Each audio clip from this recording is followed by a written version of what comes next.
പ്രാർത്ഥിക്കുന്ന നിനക്കെതിരെ, ആരാധിക്കുന്ന നിനക്കെതിരെ, ആത്മാവിൽ പാടുന്ന നിനക്കെതിരെ, ദൈവനാമത്തിൽ നിൽക്കുന്ന നിനക്കെതിരെ എഴുന്നേൽക്കുന്ന ഹെരോദാവ് ആ അധ്യായം തികയ്ക്കത്തില്ല. അവന്റെ പദ്ധതി അവൻ പൂർത്തിയാക്കുന്നതിന് മുൻപേ അവന് പുഴു തിന്നുകളയും. നിനക്കെതിരെ ആരെങ്കിലും വെല്ലുവിളിച്ചോ? നിന്നെ കൊല്ലുമെന്ന് പറഞ്ഞോ? മന്ത്രവാദം ചെയ്ത് നിന്റെ കുടുംബത്തെ നശിപ്പിക്കുമെന്ന് പറഞ്ഞോ?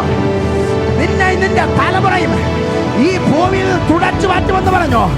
ദൈവാത്മാവ് പറയുന്നു, ഈ മറുകര നീ കടക്കുമ്പോൾ നിന്റെ വാഗ്ദത്തത്തിന്റെ പൂർത്തീകരണം നീ കാണും. ഇന്നത്തെ നിന്ന കേട്ട നിന്റെ കാതിൽ, അതേ കാതിൽ കരയുന്ന നിന്റെ കണ്ണുകളിൽ സന്തോഷം കൊണ്ട് നീ ദൈവത്തെ മഹത്വപ്പെടുത്തുന്ന സമയം വരും.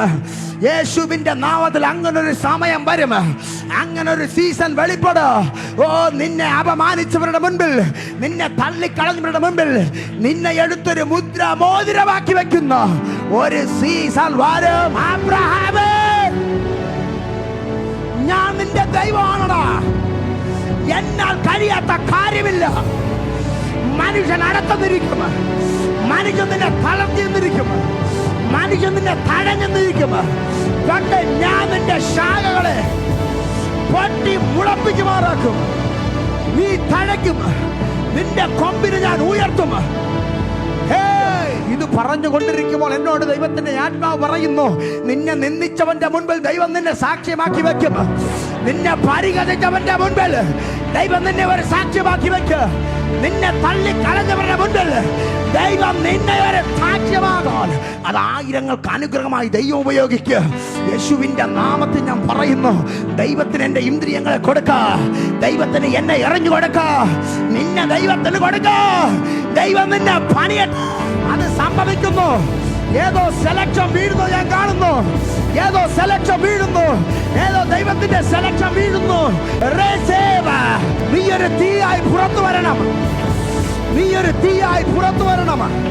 നീ ഒരു തീയായി പുറത്തു വരണം. നീ ഒരു ജ്വാലയായി കത്തണം. ഒരു പിശാചിനെയോ ഒരു മന്ത്രത്തിനോ തന്ത്രത്തിനോ ഭയപ്പെടരുത്. കടഭാരത്തെ ഭയപ്പെടരുത്. രോഗത്തെ ഭയപ്പെടരുത്.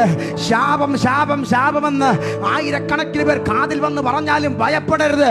തീർന്നു തീർന്നു തീർന്നു, കപ്പൽ തകർന്നടാ പൗലോസേ, നീ ഇതിനകത്ത് മുങ്ങിച്ചാകുമെന്ന് പറഞ്ഞാലും ഭയപ്പെടരുത്.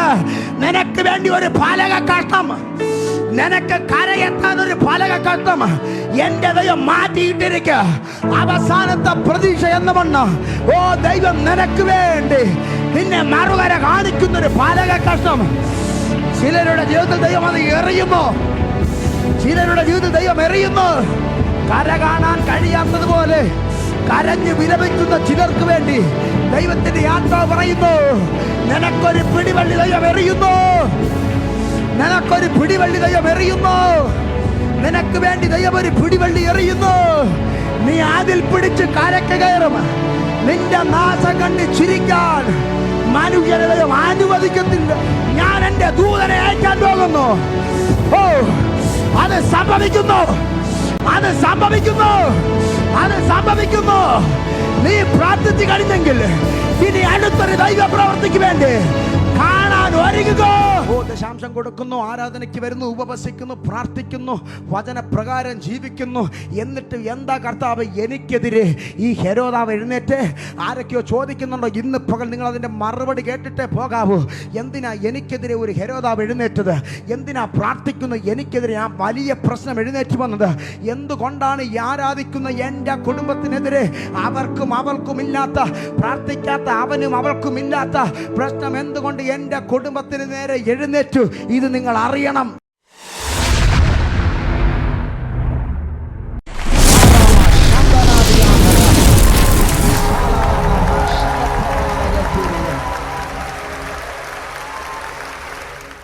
വളരെ അനുഗ്രഹിക്കപ്പെട്ട നല്ല നിമിഷത്തിനായി ഞാൻ കർത്താവിനെ സ്തുതിക്കുന്നു. ഈ പ്രഭാതത്തിൽ നിങ്ങളോടൊപ്പമായിരിക്കുന്നതിൽ ഞാൻ ഏറെ സന്തോഷവാനാണ്. ഞാൻ മുൻപൊരിക്കൽ ഇവിടെ വന്നിട്ടുണ്ട്. എന്നാൽ അതിനുശേഷം പല പ്രാവശ്യം ദേവദാസൻ എന്നെ വിളിച്ചു. പക്ഷേ വരാൻ കഴിയാത്തതുപോലെയുള്ള തിരക്കുകളായിരുന്നു. പക്ഷേ എന്നും വിളിക്കുന്ന പോലെയല്ല ഈ മീറ്റിങ്ങിന് ഡേറ്റ് അദ്ദേഹം വിളിച്ച് തന്നത്. പലപ്പോഴും വിളിക്കുന്നതിൽ നിന്ന് വ്യത്യസ്തമായി അദ്ദേഹം എന്നോട് പറഞ്ഞു, വരണം. എന്തോ അതിനകത്തൊരു ഭയങ്കര ദൈവിക നിയോഗം ഞാൻ കണ്ടു. ഏമേൻ. അത് സാധാരണ ഞായറാഴ്ച ഒരിടത്തും പോകാത്തതാണ്. പക്ഷേ എന്തോ അദ്ദേഹം അങ്ങനെ പറഞ്ഞപ്പോൾ തന്നെ ഞാൻ പോലും അറിയാതെ വരാമെന്ന് പറഞ്ഞു. സോ ഇന്ന് പകൽ വരുവാൻ ദൈവം ഇടയാക്കി. ഞാനേറെ എന്നെ സ്നേഹിക്കുന്ന ഒരു ദൈവ മനുഷ്യനാണ് പാസ്റ്റർ അഖിൽ. അദ്ദേഹത്തെ തൻ്റെ കുടുംബത്തെ ഓർത്ത് ഞാൻ കർത്താവിന് നന്ദി പറയുന്നു. ഇന്ന് പ്രഭാതത്തിൽ ഈ നല്ല ഞായറാഴ്ച നമുക്കൊരുമിച്ച് പ്രാർത്ഥിപ്പാനും ആരാധിപ്പാനും ദൈവം ഭാഗ്യത്തെ തന്നുവല്ലോ. കടന്നു വന്ന എല്ലാവരെയും യേശുക്രിസ്തുവിൻ്റെ നാമത്തിൽ ഒറ്റ വാക്കിൽ എൻ്റെ സ്നേഹവന്ദനത്തെ അറിയിക്കും. ആമേൻ. അപ്പോസ്തല പ്രവൃത്തിയുടെ പുസ്തകം 12-ാം അധ്യായം 9-ാമത്തെ വാക്യം ഒരാൾക്ക് ശബ്ദമുയർത്തി വായിക്കാം. അപ്പോസ്തല പ്രവൃത്തിയുടെ പുസ്തകം 12-ാം അധ്യായം. അവൻ പിന്നാലെ ചെന്നു, ദൂതൻ മുഖാന്തരം സംഭവിച്ചത് വാസ്തവമെന്നറിയാതെ താനൊരു ദർശനം കാണുന്നു എന്ന് നിരൂപിച്ചു. ആമേൻ. ശുശ്രൂഷ എൻ്റെതല്ല, ശുശ്രൂഷ ദൈവത്തിൻ്റെതാണ്. അതുകൊണ്ട് നിങ്ങളാരും പ്രസംഗം കേൾക്കാനിരിക്കുന്ന ലാഘവത്തിലിരിക്കരുത്. വലിയ കാര്യങ്ങൾ ഇന്ന് പകൽ കർത്താവിൽ പ്രതീക്ഷിക്കുക. Praise the Lord.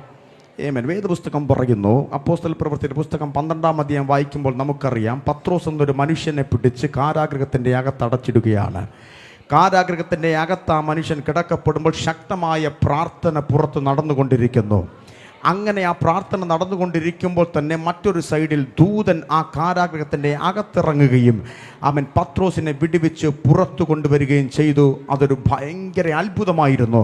അവൻ തനിക്ക് പോലും വിശ്വസിക്കാൻ കഴിയാത്തതുപോലെ താൻ ദർശനം കാണുന്നു എന്ന് നിരൂപിക്കുന്ന നിലവാരത്തിൽ ദൈവിക വിടുതൽ സംഭവിച്ചു. ദൈവം അവനെ പുറത്ത് കൊണ്ടുവന്നു. ഇന്ന് പകൽ ഞാൻ നിങ്ങളോട് പറയുന്നു, ചില അൺലോക്കിങ്ങുകൾ ഇതിനകത്ത് സംഭവിക്കാൻ പോകുന്നു. എൻ്റെ പ്രസംഗം ആരംഭിക്കുന്നതിന് മുൻപേ ആത്മാവിൽ ഞാൻ നിങ്ങളോട് കൈമാറുകയാണ്. ദൈവം എന്തൊക്കെയോ തുറന്നു വിടുവാൻ പോകുന്നു. എന്നോട് ദൈവത്തിന്റെ ആത്മാവ് അങ്ങനെ തന്നെ വീണ്ടും പറയുന്നു. ഓ രാമാസാന്ധാരബായ റാകാഠാരബായ. ഇന്ന് പകൽ പിടിക്കേണ്ടവർ പിടിക്കുക. യേശുവിന്റെ നാമത്തിൽ ചില അൺലോക്കിങ്ങുകൾ സംഭവിക്കുന്നു. ലോക്കാക്കി വെച്ചിരിക്കുന്നത് സാമ്പത്തികത്തിന്റെ അകത്ത് കുരുക്കിയത്, മിനിസ്ട്രിക്കകത്ത് വളരാൻ കഴിയാതെ ഒരു പരിധിക്കകത്ത് ബൗണ്ടറി ഇട്ട് വെച്ചത്. ഓ രാമാസാന്ധാരബായ. ഓ എവിടെയൊക്കെയോ വിദ്യാഭ്യാസ മേഖലയിൽ മറ്റുള്ളവനേക്കാൾ കഴിവുണ്ടെങ്കിലും പഠിക്കാൻ കഴിയാത്തതുപോലെ എവിടെയോ ഒരു ലോക്കിട്ട് വെച്ചത്, ഇന്ന് പകൽ ദൈവത്തിന്റെ ആത്മാവ് അത് തുറന്നു വിടാൻ പോകുന്നു. In the mighty name of Jesus, in the mighty name of Jesus. യേശുവിന്റെ നാമത്തിൽ ദൈവം അത് ചെയ്യും. ദൈവം ഇന്ന് പകലത് ചെയ്യും. ദൈവം ഇന്ന് പകലത് ചെയ്യും. റാകാഠാരബായ റാഠാരമാസിയാന്തര പ്രഭാനിയ. യേശുവിന്റെ നാമത്തിൽ എന്നിൽ വസിക്കുന്ന പ്രവചന ആത്മാവ് എന്നോട് ഇങ്ങനെ പറയാൻ പറയുന്നു, തമിഴ്നാട്ടിൽ നിന്നൊരു ഒഴുക്ക് വരാൻ പോകുന്നു. സഭയ്ക്ക് വഹിക്കാൻ കഴിയാത്തതുപോലെ ഒരു ഒഴുക്ക്. ചില തകർന്നത് ഇതിനകത്ത് വരാൻ പോകുന്നു. ചില ഉടയപ്പെട്ടത് ഇതിനകത്ത് വരാൻ പോകുന്നു. യേശുവിന്റെ നാമത്തിൽ ആത്മാവിൽ ഞാൻ അതിനെ തുറന്നു വിടുന്നു. ആത്മാവിൽ ഞാൻ അതിനെ തുറന്നു വിടുന്നു. ആത്മാവിൽ ഞാൻ അതിനെ തുറന്നു വിടുന്നു. നിങ്ങൾക്ക് വിശ്വസിക്കാൻ കഴിഞ്ഞാലും ഇല്ലേലും ഞാൻ പറയുന്നു, ചില അത്ഭുതങ്ങൾ ഈ സഭയ്ക്കകത്ത് നടക്കാൻ പോകുന്നു. സാധാരണമായി രോഗസൗഖ്യങ്ങൾ നടക്കാൻ പോകുന്നു. സാധാരണമായി ദൈവിക വിടുതലുകൾ വെളിപ്പെടാൻ പോകുന്നു.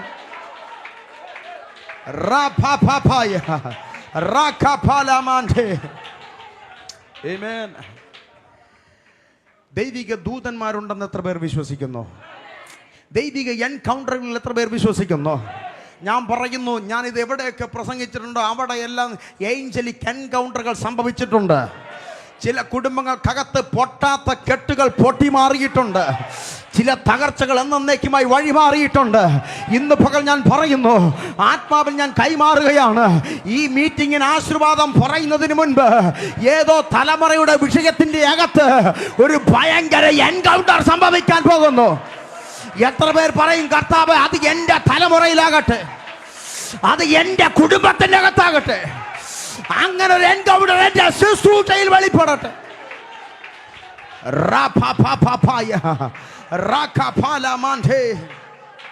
യേശുവിന്റെ നാമത്തിൽ ഞാൻ നിങ്ങളോട് പറയട്ടെ, ദൈവത്തിൻ്റെ മറ്റൊരു സൃഷ്ടിയാണ് ദൈവത്തിൻ്റെ ദൂതന്മാർ, ഏഞ്ചൽസ് എന്ന് പറയുന്നത്. നമുക്ക് പഴയ നിയമ പുസ്തകത്തിൽ 108 പ്രാവശ്യം ദൈവത്തിൻ്റെ ദൂതന്മാരെ കുറിച്ച് മെൻഷൻ ചെയ്തിരിക്കുന്നു. പുതിയ നിയമത്തിലേക്ക് വരുമ്പോൾ 165 പ്രാവശ്യം ദൈവം തൻ്റെ സൈന്യത്തെക്കുറിച്ച് മാത്രം പുതിയ നിയമത്തിൻ്റെ അകത്ത് പറഞ്ഞിരിക്കുന്നു. ടോട്ടൽ 273 പ്രാവശ്യം ദൈവത്തിൻ്റെ ദൂതന്മാരെ കുറിച്ച് വേദപുസ്തകം പറയുന്നു എങ്കിൽ അത് സാധാരണ കാര്യമല്ല എന്ന് നിങ്ങൾ തിരിച്ചറിയണം. വളരെ ശ്രദ്ധിച്ച് കേൾക്ക്. ദൈവം സൃഷ്ടിച്ച ഈ പ്രപഞ്ചത്തിലെ അത്ഭുതാപകമായ സൃഷ്ടികളുണ്ട്. ആകാശത്തിൽ കാണുന്ന നക്ഷത്രവും വാനിൽ പറക്കുന്ന പറവയും നീല സാഗരത്തിൽ നീന്തി തുടിക്കുന്ന നീല തിമിംഗലത്തെ കുറിച്ചും വേദപുസ്തകം പറയുന്നു. പക്ഷേ അതൊക്കെ 2-3 വാക്കുകളിൽ ഒതുക്കുമ്പോൾ ദൈവം തന്റെ സൈന്യത്തെ പറ്റി 273 പ്രാവശ്യം പറഞ്ഞിരിക്കുന്നു. അർത്ഥം ദൈവത്തിന്റെ സൈന്യം നമുക്ക് വേണ്ടിയുണ്ട്. സങ്കീർത്തന പുസ്തകത്തിൽ പറയുന്നു, നിന്റെ കാല് കല്ലിൽ തട്ടി പോകാതെ കൈകളിൽ വഹിക്കുന്ന ദൈവം നിനക്ക് മുൻപായി ദൂതന്മാരെയും അയക്കുന്നു. നിങ്ങൾക്ക് വേണ്ടി ദൈവം ദൂതന്മാരെയും അയക്കുന്നു. വേദപുസ്തകം പഠിക്കുന്നവർക്കറിയാം, മിനിമം ഒരു ദൈവഭക്തന് 2 ദൂതന്മാരെങ്കിലും ദൈവം കാവലാക്കി വെച്ചിട്ടുണ്ട്. മനുഷ്യന് വേണ്ടി ദൈവമാക്കി വെച്ചിരിക്കുന്ന സേവകാത്മാക്കളാണ് ദൈവത്തിന്റെ ദൂതന്മാരെന്ന് പറയുന്നത്. നോക്ക്, ഇത് പറയുമ്പോൾ ആരും ദൂതനെ ആരാധിക്കാൻ നിൽക്കരുത്. കാര്യം ദൂതൻ ആരാധനയ്ക്ക് യോഗ്യനല്ല. ആരാധനയ്ക്ക് യോഗ്യൻ ഒരേ ഒരുവൻ, അത് യേശു മാത്രമാണ്. ദൂതന്മാർ പോലും 2 കൊണ്ട് പാദം മറയ്ക്കുകയും 2 കൊണ്ട് പറക്കുകയും 2 കൊണ്ട് മുഖം മൂടുകയും ചെയ്തുകൊണ്ട് പറയുന്നു, യു ആർ ഹോളി, നീയാണ് പരിശുദ്ധൻ. യഹോവേ, നീയാണ് പരിശുദ്ധൻ, നീയാണ് പരിശുദ്ധൻ. ആരാധനയ്ക്ക് ഏറ്റവും യോഗ്യനായ ഒരുവനുണ്ടെങ്കിൽ അത് യേശു മാത്രമാണ്. ദൂതന്മാർക്ക് എവിടെയും വരാൻ കഴിയും. എനിക്ക് ദൂതനോട് കൽപ്പിക്കാനുള്ള അധികാരമില്ല. കാര്യം എൻ്റെ അതോറിറ്റിയിൽ പെട്ടതല്ലത്. പക്ഷെ എനിക്ക് ദൈവത്തോട് പറയാൻ പറ്റും. ദൈവമാണ് ദൂതന്മാരുടെ അതോറിറ്റി വഹിക്കുന്നത് കൊണ്ട് ദൈവം ദൂതനെ അയക്കും. എനിക്ക് ദൂതനെ വിളിച്ചിറക്കാൻ പറ്റത്തില്ല. പക്ഷെ നമ്മളിത് പ്രസംഗിച്ചും പാടിയും പ്രാർത്ഥിച്ചും കൊണ്ടിരിക്കപ്പെടുമ്പോൾ തന്നെ ദൈവം അവനവൻ്റെ ആവശ്യം അറിഞ്ഞ് ദൈവത്തിൻ്റെ ദൂതന്മാരെ അയക്കും. ഇന്ന് പകൽ അങ്ങനെ ചില വിടുതലുകൾ സംഭവിക്കട്ടെ യേശുവിൻ്റെ നാമത്തിൽ. ശ്രദ്ധയോടെ കേൾക്ക്. ദൈവത്തിൻ്റെ ദൂതന്മാർ, ഈ ഇന്ത്യൻ ആർമിയെ കുറിച്ച് നമുക്കറിയാം. ഇന്ത്യൻ ആർമിയിൽ ഒത്തിരി സോൾജേഴ്സ് ഉണ്ട്, ഒത്തിരി പട്ടാളക്കാരുണ്ട്. ഈ പട്ടാളക്കാർ ഇന്ത്യൻ ജനതയെ സംരക്ഷിക്കുന്നത് പോലെ ദൈവരാജ്യത്തിൽ പ്രവേശിച്ചവന് വേണ്ടി, ദൈവരാജ്യത്തിൻ്റെ അകത്ത് നിൽക്കുന്നവന് വേണ്ടി, അവൻ്റെ സുരക്ഷയ്ക്കും അവൻ്റെ സംരക്ഷണത്തിനും അവൻ്റെ സേവയ്ക്കും വേണ്ടി ദൈവം ദൂതന്മാരെ ആക്കി വെച്ചിരിക്കുന്നു. ഇനി വളരെ ശ്രദ്ധയോടെ കേൾക്ക്.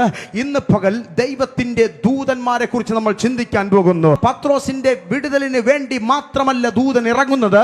ഞാൻ പറയുന്നു, ഈ 2025 നിങ്ങൾക്കും എനിക്കും വേണ്ടി ദൂതന്മാരെ ദൈവം അയക്കാതിരിക്കില്ല.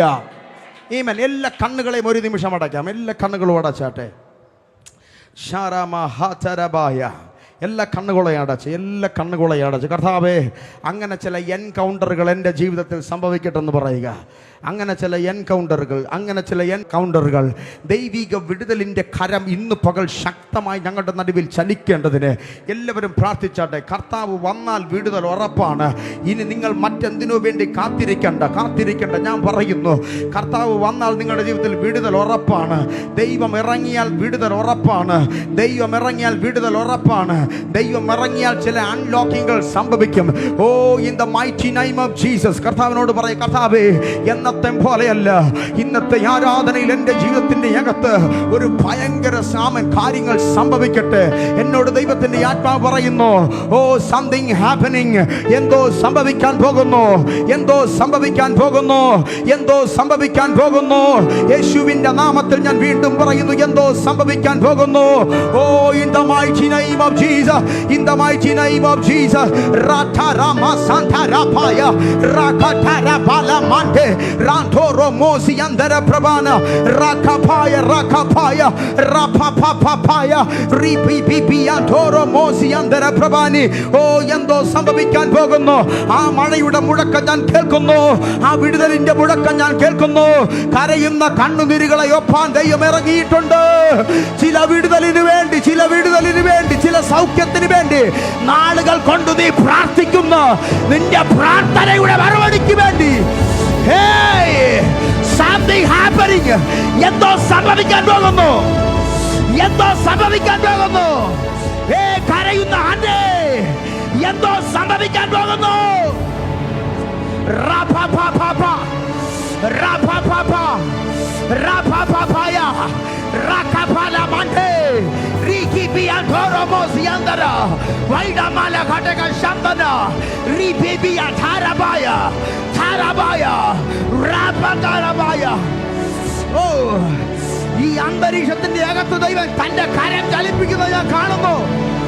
ചില ഏഞ്ചലുകൾ, ചില ഏഞ്ചൽസ് ചിലതിന്റെ ചുറ്റും വട്ടം ചുറ്റി പറക്കുന്നു. Raising the power.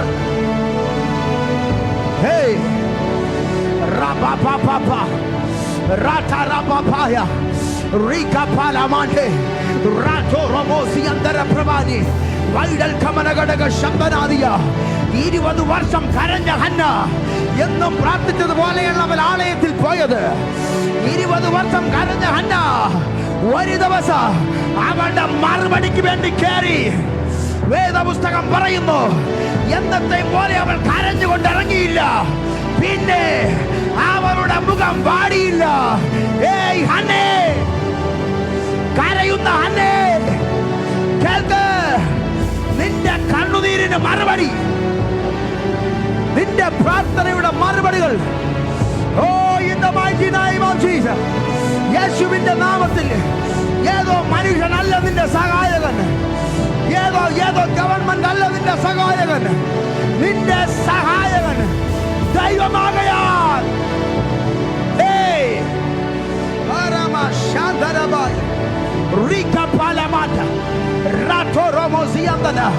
എന്നോട് ദൈവത്തിന്റെ ആത്മാവ് പറയുന്നു, ഏതോ ആത്മഹത്യ സ്പിരിറ്റുകൾ അഴിഞ്ഞുകൊണ്ടിരിക്കുന്നു. മരണത്തിന്റെ കെട്ടഴിയുന്ന കാഴ്ച ഞാൻ കാണുന്നു.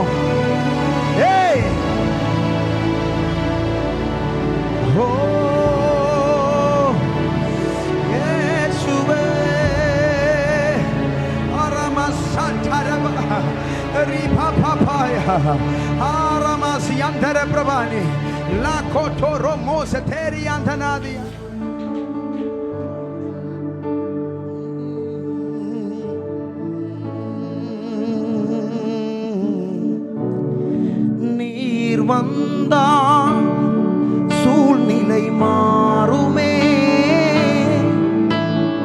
முடியாததும் சாத்தியமாகுமே.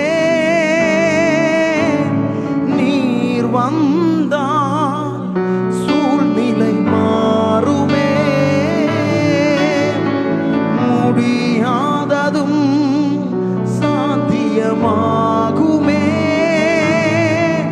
நிறைவே நீர் மாறுமே, நிறைவே நீர் வேண்டுமே, நிறைவே நீர் போதுமே. ஆவியானவரே, நிறைவே நீர் மாறுமே, நிறைவே நீர் போதுமே, நிறைவே நீர் வேண்டுமே. ആവിയാനവരേ, യേശു വന്നിട്ടുണ്ട് എന്നവസ്ഥയെ മാറ്റാൻ. ഇന്നും ജീവിക്കുന്നു യേശുവേ. യേശു വന്നിട്ടുണ്ട് എന്നവസ്ഥയെ മാറ്റാൻ. ഇന്നും ജീവിക്കുന്നു യേശുവേ. ചേർന്ന് ശബ്ദമുയർത്തി, യേശു വന്നിട്ടു.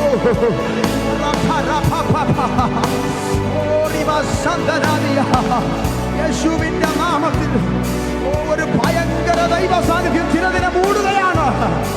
ഒരു ഭയങ്കര ദൈവ സാന്നിധ്യം ചിലതിനെ മാറ്റുകയാണ്. അവസ്ഥയെ മാറ്റാൻ ഇന്നും ജീവിക്കുന്നു യേശുവേ. യേശു വന്നിട്ടുണ്ട് എന്നവസ്ഥയെ മാറ്റാൻ. ഇന്നും ജീവിക്കുന്നു യേശുവേ. നീർ വന്നാൽ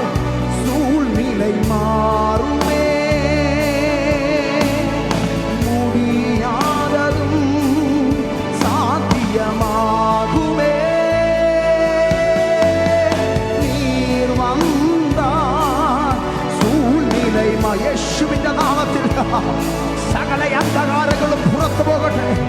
സകല ഇരുളുകൾക്കും അവസാനമുണ്ടാകട്ടെ. ഇന്ന് രാത്രി, ഇന്ന് പകലിൽ യഹോവ നിസി, ജയത്തിന്റെ ദൈവം, ജയത്തിന്റെ ദൈവം. തുറക്കാത്ത വാതിലുകൾ തുറക്കട്ടെ. അടഞ്ഞു പോയ ഉറവകൾ തുറന്നു വരട്ടെ.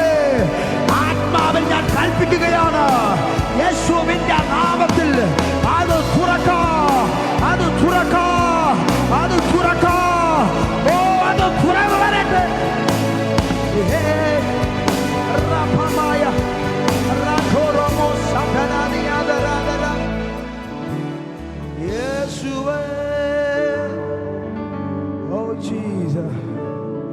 ദൈവത്തിന്റെ വലിയ സാന്നിധ്യം ഞങ്ങളുടെ നടുവിലുള്ളതിനായി സ്തോത്രം.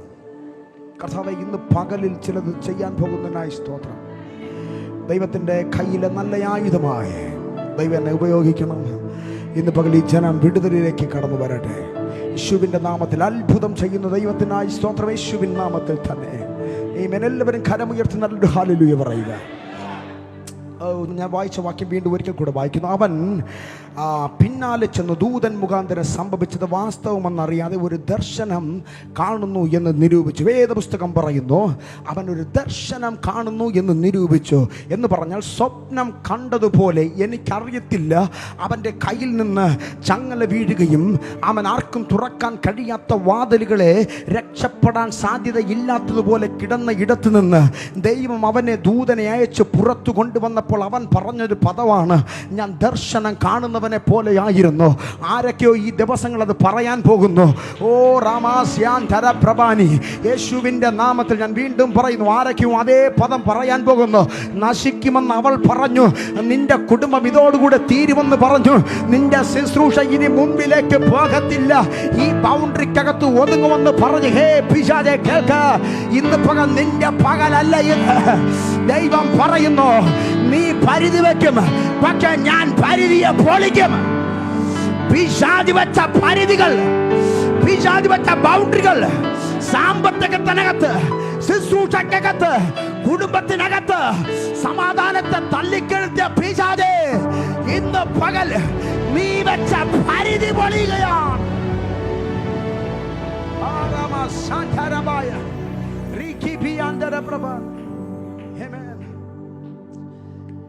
നോക്ക്, 3 വാതിലുകൾക്കകത്ത് കിടക്കുന്ന പത്രോസിന് രക്ഷപ്പെടണമെങ്കിൽ കയ്യിൽ കെട്ടിയിരിക്കുന്ന ചങ്ങലകൾ അഴിയണം. ചങ്ങലകൾ അഴിയാതെ ആ മനുഷ്യന് രക്ഷപ്പെടാൻ ഒക്കത്തില്ല. വല്ലവിധനെയും ചങ്ങലെ ഉരുമി ഉടച്ചെന്നിരിക്കട്ടെ, അവൻ ഇതാ നിൽക്കുന്നു 16 പടയാളികൾ. ഈ 16 പടയാളികളെ ജയിക്കാൻ ഈ മനുഷ്യൻ ഒറ്റയ്ക്ക് കഴിയത്തില്ല. പോട്ടെ, ഈ മനുഷ്യൻ ഒറ്റയ്ക്ക് ഈ 16 പടയാളികളെയും ജയിച്ചെന്നിരിക്കട്ടെ, ഇതാ മുൻപിൽ 3 വാതിലുകൾ കിടക്കുന്നു. അവസാനത്തെ ഇരുമ്പ് വാതിൽ, ചരിത്രം പറയുന്നത് സാധാരണമായി തുറക്കാൻ പറ്റുന്ന ഒരു വാതിലല്ല അത്. അവൻ ആ ഇരുമ്പ് വാതിലും തുറന്ന് പുറത്ത് കടക്കുക അസാധ്യമായ കാര്യമാണ്. എന്നാൽ വേദപുസ്തകം പറയുന്നു, അസാധ്യമെന്ന് ചിന്തിച്ച നാഴികയിൽ അസാധ്യമെന്ന് നിനക്കുന്ന നേരത്ത്, ഓ അബ്രഹാമിനോട് പറയുന്നു, അബ്രഹാമേ, അബ്രഹാമേ, എന്നാൽ കഴിയാത്ത വല്ല കാര്യവുമുണ്ടോ? എന്നോട് ദൈവത്തിന്റെ ആത്മാവ് പറയുന്നു, ഏതോ ചങ്കത്ത് നോക്കി ഞാൻ പറയുകയാണ്, ഒരു ചാട്ടുളി പോലെ ആ വചനം എന്നോട് പറയാൻ പറയുന്നു, അബ്രഹാമേ, ഞാൻ നിന്റെ ദൈവമാണടാ. എന്നാൽ കഴിയാത്ത കാര്യമില്ല. മനുഷ്യൻ അടത്തുന്നിരിക്കും, മനുഷ്യൻ നിന്നെ തളർത്തിന്നിരിക്കും, മനുഷ്യൻ നിന്നെ തഴഞ്ഞെന്നിരിക്കും. കണ്ട് ഞാൻ നിന്റെ ശാഖകളെ പൊട്ടി മുളപ്പിക്കുമാറാക്കും. നീ തഴയ്ക്കും, നിന്റെ കൊമ്പിന് ഞാൻ ഉയർത്തും.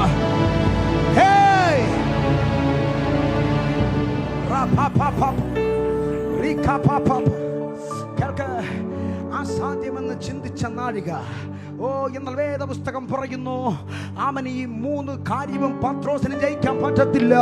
പക്ഷേ അവനെ ശക്തനാക്കിയ ഒരു ദൈവം ഉണ്ടായിരുന്നു.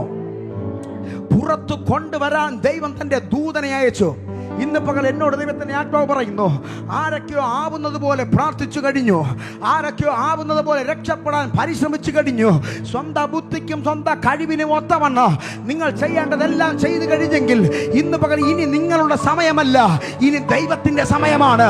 നിങ്ങൾ ചെയ്യേണ്ടത് ചെയ്ത് കഴിഞ്ഞെങ്കിൽ ദൈവത്തിന്റെ ആത്മാവ് പറയുന്നു, ഇനി നിന്റെ സമയമല്ല. നീ ശാന്തമായി ഗാലറിയിൽ ഇരിക്കെ, ഞാൻ കളിക്കളത്തിൽ ഇറങ്ങാൻ പോകുന്നു. ഞാൻ എൻ്റെ ദൂതനെ അയക്കാൻ പോകുന്നു. ഓ, അത് സംഭവിക്കുന്നു, അത് സംഭവിക്കുന്നു, അത് സംഭവിക്കുന്നു. നീ പ്രാർത്ഥിച്ചു കഴിഞ്ഞെങ്കിൽ ഇനി അടുത്തൊരു ദൈവ പ്രവർത്തിക്ക് വേണ്ടി കാണാൻ ഒരുങ്ങുക.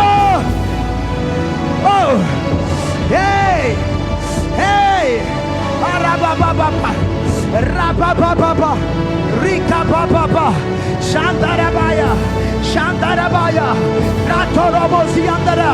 യേശുവിന്റെ നാമത്തിൽ, യേശുവിന്റെ നാമത്തിൽ ഒരു ഭയങ്കര ദൈവപ്രവൃത്തി, ഒരു ഭയങ്കര ദൈവപ്രവൃത്തി ഇന്ന് പകൽ വെളിപ്പെടുകയാണ്. ആരോടാണെന്ന് എനിക്കറിയില്ല, പക്ഷെ എന്നോട് ദൈവത്തിന്റെ ആത്മാവ് പറയുന്നു, അങ്ങനെ ചില പ്രവൃത്തികൾ. Receive the mighty power, receive the mighty power, receive the mighty power. ഒരു ദൈവ പ്രവൃത്തിക്ക് വേണ്ടി റെഡിയാകുക. ദൈവം നിന്നെ ഒരുക്കുന്നു.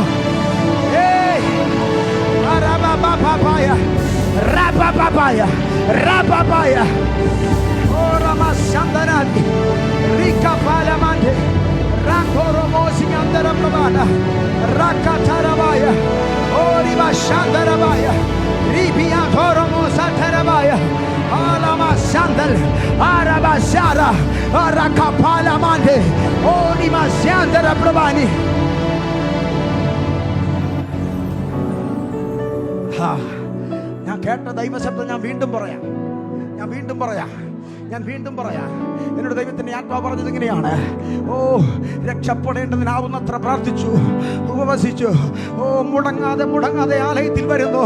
ദൈവമേ, എന്നെ വിടുതൽ കാണ. ഓ, നീ ആവുന്നത്ര ശ്രമിച്ചു. പക്ഷെ ഇന്ന് പകൽ ദൈവം പറയുന്നു, ഇനി നീ ഗാലറിയിൽ ഇരിക്കെ, ഞാൻ എൻ്റെ ദൂതനെ അയക്കാൻ പോകുന്നു. നീ ഗാലറിയിൽ നിന്ന് കളി കാണ്. എൻ്റെ ദൈവം നിനക്ക് വേണ്ടി, എന്റെ ദൈവം നിനക്ക് വേണ്ടി, എന്റെ ദൈവം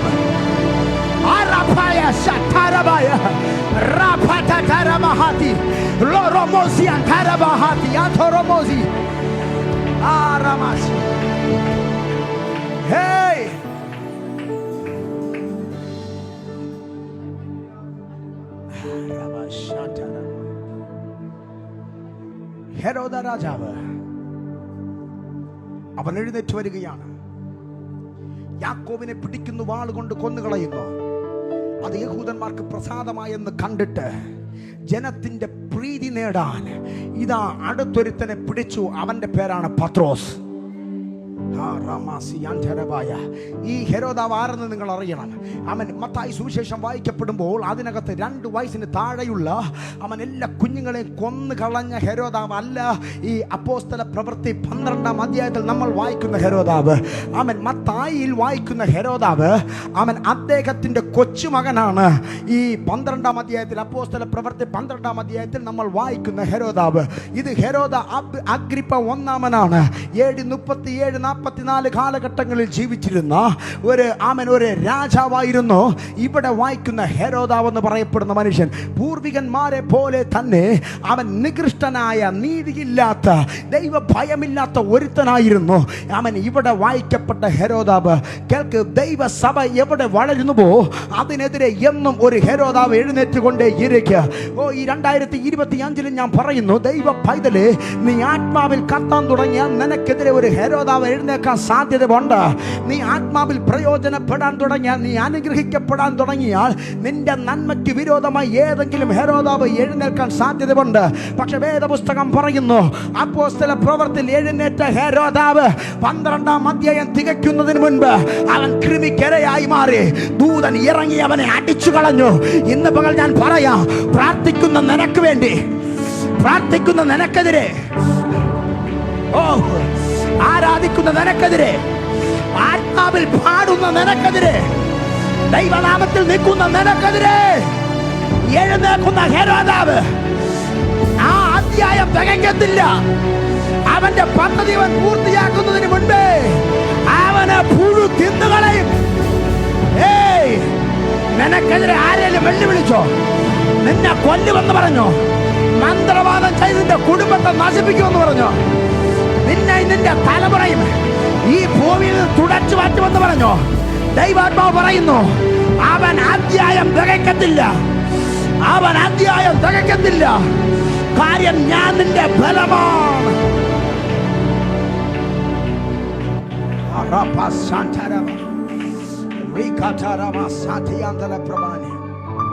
യേശുവിന്റെ നാമത്തിൽ പീഡിപ്പിച്ച് ദൈവജനത്തെ പീഡിപ്പിക്കേണ്ടതിന് ഹെരോദാവ് എഴുന്നേറ്റു. അവൻ അധ്യായം തികയ്ക്കാതെ ചത്തുപോയി. പ്രാർത്ഥിക്കുന്ന ദൈവ പൈതലേ, ആരാധിക്കുന്ന ദൈവ പൈതലേ, ഇന്നും ദൈവത്തെ മാത്രം സേവിച്ച് വിശുദ്ധിയിൽ നിൽക്കുന്നവരുണ്ടെങ്കിൽ കേൾക്ക്. നിങ്ങൾക്കെതിരെ ഏത് ഹെരോദാവ് എഴുന്നേറ്റാലും, നിങ്ങൾക്കെതിരെ ആരൊക്കെ മന്ത്രവാദം ചെയ്താൽ, ആമൻ നിന്നെ നിന്റെ കുടുംബത്തെ കാണിച്ചു തരാമെന്ന് പറഞ്ഞ് അടുത്ത വെള്ളിയാഴ്ച നീ തികയ്ക്കത്തില്ലെന്ന് പറഞ്ഞ് ഏതൊക്കെ കൂടോത്രം നിങ്ങൾക്ക് നിങ്ങളുടെ കുടുംബത്തിനെതിരെ ചെയ്താൽ, ഞാൻ വിളിച്ചു പറയുന്ന അടുത്ത വെള്ളിയാഴ്ച അവൻ കാണില്ല. നീ എല്ലാ വെള്ളിയാഴ്ചയും പള്ളിയിൽ വന്ന് സ്തോത്രം പറയും. യേശുവിന്റെ നാമത്തിൽ ഒരു മന്ത്രത്തിനും ഒരു കാരാഗ്രഹത്തിനും ആത്മാവിൽ സഞ്ചരിക്കുന്ന നിന്നെ പൂട്ടാൻ പറ്റത്തില്ല. വേദപുസ്തകം പറയുന്നു, ആത്മാവിൽ നടക്കുന്നവനൊരു കാറ്റ് പോലെയാണ്. അവനെ ബൗണ്ടറി വെച്ച് പിടിച്ചു വെക്കാൻ, അവനെ പിടിച്ച് അടയ്ക്കാൻ ഒരുത്തരം കഴിയില്ല. ആത്മാവിൽ പ്രാർത്ഥിക്കുന്നവരുണ്ടോ? ആത്മാവിൽ ജീവിക്കുന്നവരുണ്ടോ? നിന്നെ തടയാൻ ഒരുത്തനും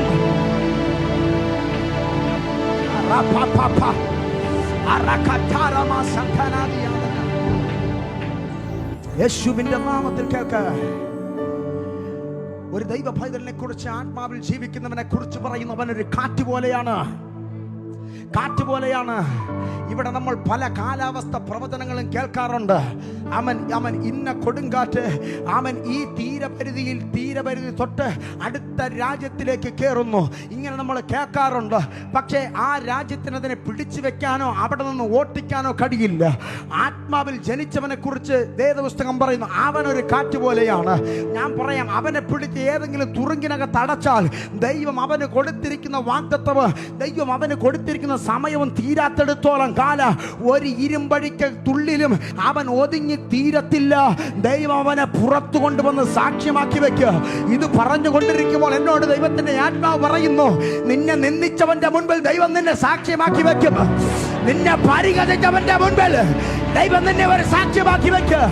നിന്നെ തള്ളിക്കളഞ്ഞവരുടെ മുൻപിൽ ദൈവം നിന്നെ ഒരു സാക്ഷ്യമാക്കി. അത് സംഭവിക്കുന്നു.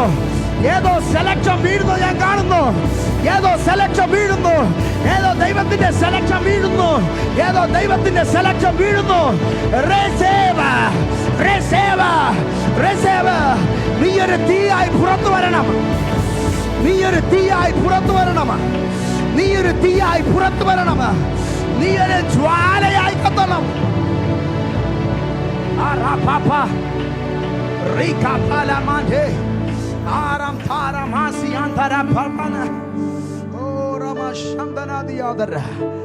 വേഗത്തിൽ നമുക്ക് മുൻപിലേക്ക് പോവാം. കേൾക്ക.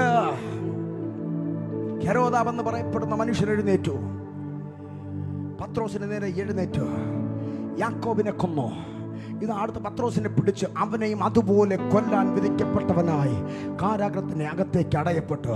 പക്ഷേ വേദപുസ്തകം 12-ാം അധ്യായം അപ്പോസ്തല പ്രവൃത്തി 12-ാം അധ്യായം വായിക്കപ്പെടുമ്പോൾ അവിടെ ഒരു പ്രത്യേകതയുണ്ട്. ആ അധ്യായം തുടങ്ങുന്നത് ആ കാലത്ത് എന്ന് പറഞ്ഞുകൊണ്ടാണ്. ആ കാലത്ത് അവൻ പത്രോസിനെ പിടിച്ച ഒരു കാലമുണ്ട്. ആ കാലത്തിൻ്റെ ഒരു പ്രത്യേകതയുണ്ട്. ഇന്ന് ഞാൻ പറയാം, അത് നമ്മൾ ജീവിക്കുന്ന ഒരു കാലഘട്ടത്തിൽ, ഈ കാലഘട്ടത്തിൻ്റെ ഒരു പ്രത്യേകതയുണ്ട്.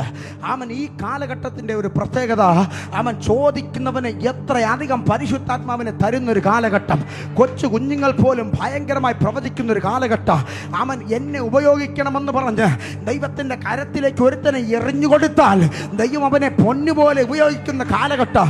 പിശാചിന് പ്രവൃത്തിയെ, പിശാചിന്റെ ഭണ്ഡാരശാലകളെ കൊള്ളയടിക്കാൻ ചിലതിനെ എഴുന്നേൽപ്പിക്കുന്ന കാലഘട്ടം. ഒരു ഭയങ്കര ഉണർവിന്റെ കാറ്റ് വീശുന്ന ഒരു കാലഘട്ടം. ഇന്ന് പകൽ ഞാൻ പറയുന്നു, ഈ കാലഘട്ടത്തിൽ ദൈവ പൈതലേ, നിന്നെ പിടിച്ചു വെക്കാനുള്ള ഒരു മന്ത്രവും ഒരു മന്ത്രവാദിയുടെ കയ്യിലില്ല. അവൻ ആയിരക്കണക്കിന് മന്ത്രം പറഞ്ഞ് നിന്നെ കെട്ടിയോ, കെട്ടാൻ ശ്രമിച്ചോ, ഇന്ന് പകൽ ഞാൻ പറയുന്നു, ഇല്ലടാ പിശാചേ. ദൈവ പൈതലെ, നിന്റെ ഒറ്റ സ്തോത്രത്തിൽ അവന്റെ സകല മന്ത്രവും അഴിഞ്ഞു വീഴും.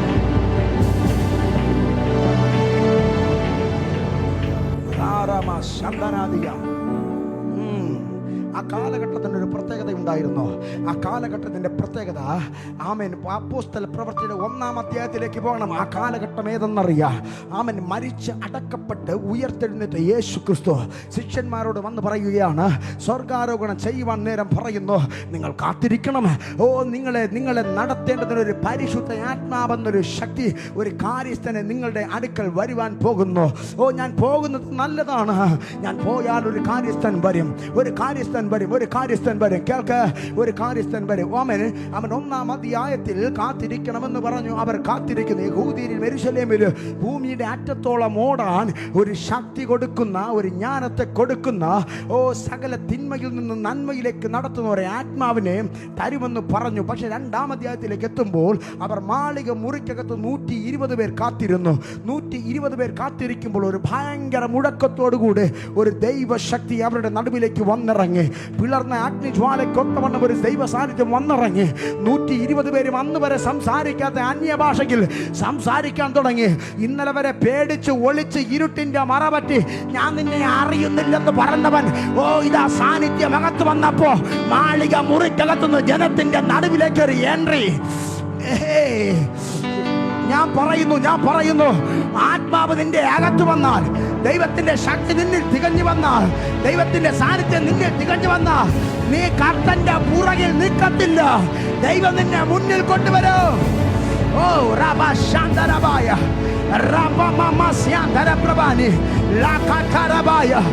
ദൈവശക്തി നിന്നിൽ തികഞ്ഞു വന്നാ നീ ഭയം ഒളിക്കത്തില്ല, നീ മരണത്തെ ഭയക്കത്തില്ല, നീ പിശാചിനെ ഭയക്കത്തില്ല, നീ മനുഷ്യനെ ഭയക്കത്തില്ല. യേശുവിന്റെ നാമത്തിൽ, യേശുവിന്റെ നാമത്തിൽ, യേശുവിന്റെ നാമത്തിൽ നിങ്ങളോട് വെല്ലുവിളിച്ച മനുഷ്യരാരേലും ഉണ്ടെങ്കിൽ ഞാൻ പറയുന്നു, വെല്ലുവിളികളെ ഭയപ്പെടരുത്. വേദപുസ്തകം പറയുന്നു, ആരെ ഭയപ്പെടണം? കൊന്നിട്ട് നരകത്തിൽ തള്ളിക്കളയാൻ അധികാരമുള്ളവനെ ഭയപ്പെടണം. ഞാൻ പറയുന്നു, ഇന്ന് പകലിൽ നമ്മുടെ ഭയം ദൈവത്തിൽ മാത്രമായിരിക്കട്ടെ. ഒരു പിശാചിനെയോ ഒരു മന്ത്രത്തിനോ തന്ത്രത്തിനോ ഭയപ്പെടരുത്. കടഭാരത്തെ ഭയപ്പെടരുത്. രോഗത്തെ ഭയപ്പെടരുത്. ശാപമെന്ന് ആയിരക്കണക്കിന് പേർ കാതിൽ വന്ന് പറഞ്ഞാലും ഭയപ്പെടരുത്. തീർന്നു കപ്പൽ തകർന്നടാ പൗലോസേ, നീ ഇതിനകത്ത് മുങ്ങിച്ചാകുമെന്ന് പറഞ്ഞാലും ഭയപ്പെടരുത്. നിനക്ക് വേണ്ടി ഒരു പാലക കഷ്ടം, നിനക്ക് കരയെത്താൻ ഒരു പാലക കഷ്ടം എന്റെ ദൈവം മാറ്റിയിട്ടിരിക്കുക. അവസാനത്തെ പ്രതീക്ഷ എന്ന് വന്ന ദൈവം നിനക്ക് വേണ്ടി നിന്നെ മറുകര കാണിക്കുന്ന ഒരു പാലക കഷ്ടം ചിലരുടെ ജീവിതത്തിൽ ദൈവം അത് എറിയുന്നു. കര കാണാൻ കഴിയാത്തതുപോലെ കരഞ്ഞ് വിലപിക്കുന്ന ചിലർക്ക് വേണ്ടി ദൈവത്തിന്റെ ആത്മാവ് പറയുന്നു, നിനക്കൊരു പിടിവള്ളി ദൈവം എറിയുന്നു. നിനക്ക് വേണ്ടി ദൈവം ഒരു പിടിവള്ളി എറിയുന്നു. നീ അതിൽ പിടിച്ച് കരക്ക് കയറും. നിന്റെ നാശം കണ്ട് ചിരിക്കാൻ മനുഷ്യനെ ദൈവം അനുവദിക്കത്തില്ല.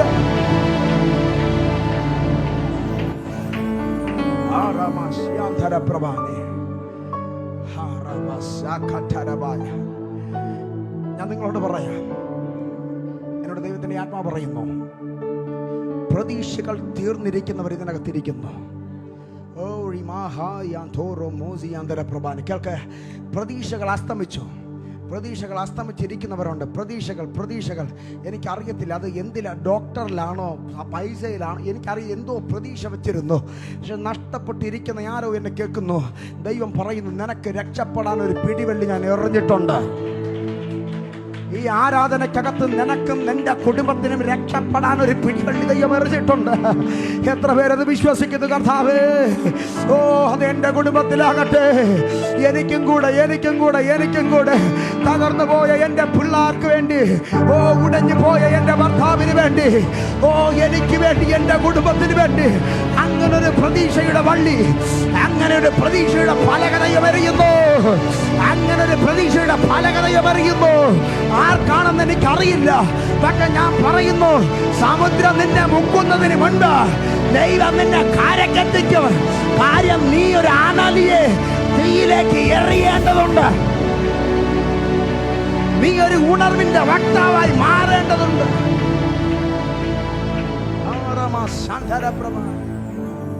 യേശുവിന്റെ നാമത്തിൽ അപ്പോസ്തല പ്രവൃത്തിയിൽ 2-ാം അധ്യായത്തിനകത്തു വെളിപ്പെട്ട ദൈവസാന്നിധ്യം, അവരുടെ മേൽ വെളിപ്പെട്ട പരിശുദ്ധാത്മാവെന്നൊരു വാക്ക് 3-ാം അധ്യായത്തിൽ കാണാനില്ല.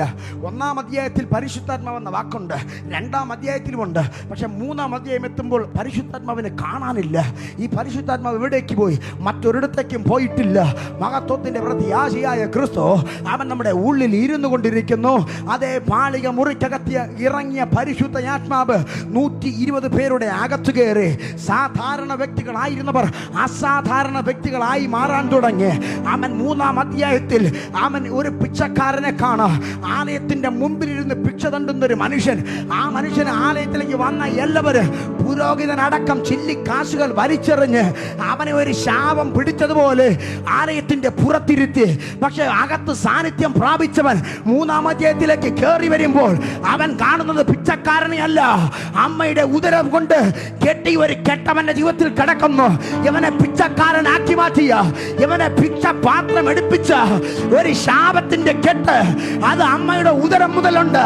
അത് പുരോഹിതൻ കണ്ടില്ല, വിശ്വാസികൾ കണ്ടില്ല. അവർ കണ്ടത് അവന്റെ പിച്ചപാത്രം. അതുകൊണ്ട് അവർ നാണയങ്ങൾ എറിഞ്ഞു. പക്ഷേ അമ്മയുടെ ഉദരം മുതൽ കെട്ടിയ കെട്ടിനെ അഴിക്കാൻ ഒരസാധാരണ വ്യക്തിയാക്കി ദൈവം ചിലതിനെ പുറത്തെടുക്കുകയാണ്. യേശുവിന്റെ നാമത്തിൽ ഞാൻ പറയുന്നു, ചില ശാപങ്ങളെ അഴിക്കാൻ ദൈവം നിങ്ങളെ ഉപയോഗിക്കും. ഓ റീഖാമാസിയാന്തരപ്രഭാനെ എന്നും വന്ന് ആരാധിച്ചു പോകാനല്ല. ദൈവം പറയുന്നു, ഞാൻ എൻ്റെ മഹത്വത്തിന് വേണ്ടി നിങ്ങളെ ഉപയോഗിക്കും. ഓ അക്ഷരവിദ്യാഭ്യാസമില്ലാത്ത പത്രോസിനെ ദൈവം ഉപയോഗിച്ചെങ്കിൽ ഞാൻ പറയുന്നു, ആ എന്നൊരക്ഷരം എഴുതാൻ അറിയാത്ത മനുഷ്യനെ അവനെ ചരിത്രത്തിന്റെ താളുകളിൽ അവനെ ഉയർത്തി വെച്ചതുപോലെ, അവന്റെ നിഴലിന് പോലും വിലയുണ്ടായതുപോലെ അഭിഷേകമുള്ളവന്റെ ഐഡന്റിറ്റി ദൈവമാണ്. അഭിഷേകമുള്ളവന്റെ ഐഡന്റിറ്റി ദൈവമാണ്. ദൈവം അത് തെളിയിക്കും. ദൈവം അത് തെളിയിക്കും.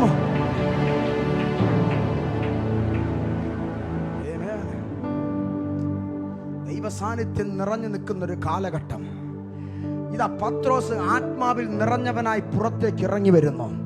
നിങ്ങൾ അറിയണം, എന്തിനാ ഹെരോദാവ് എഴുന്നേറ്റെന്നറിയാവോ?